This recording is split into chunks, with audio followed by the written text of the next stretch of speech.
Allez, c'est parti pour un nouveau décryptage. Aujourd'hui, on s'attaque à un roman absolument captivant, Bleu, blanc, rouge d'Alain Mabanckou. Et on va faire ça à travers la lentille d'une excellente analyse rédigée par Jean-Jacques Bourreau. C'est une plongée littéralement fascinante au cœur des mirages de l'immigration et de l'impact de la mondialisation sur la jeunesse africaine.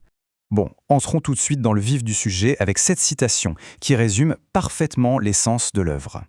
Le critique suggère d'ailleurs que Du rêve à la réalité aurait fait un sous-titre parfait pour le roman. Et pour cause, c'est carrément la thèse centrale de toute l'histoire.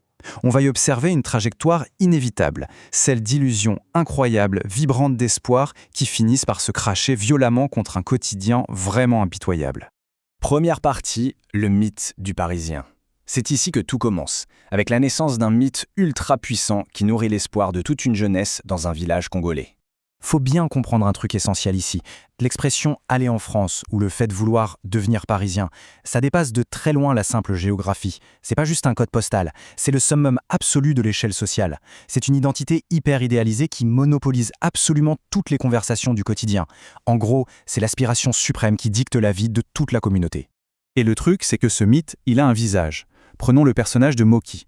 C'est l'enfant du pays qui revient au village tous les ans et son retour, c'est un vrai délire. Imaginons la scène. Il débarque avec des costumes en alpaga, une voiture rutilante et distribue des cadeaux à tout le monde.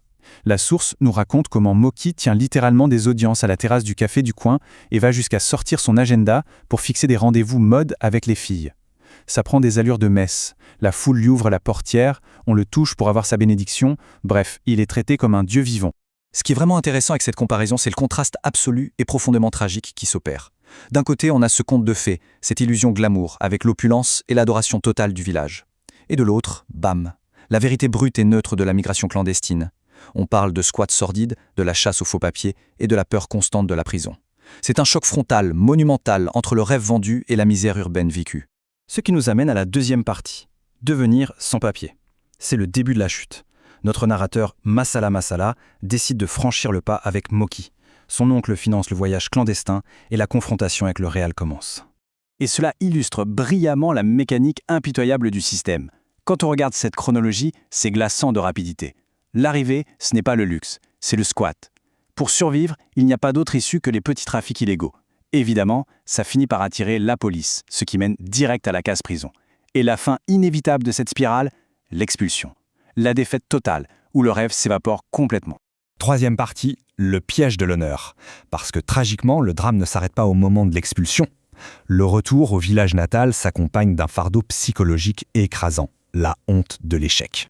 Prenons un instant pour vraiment écouter ce monologue intérieur de Massala Massala après son expulsion.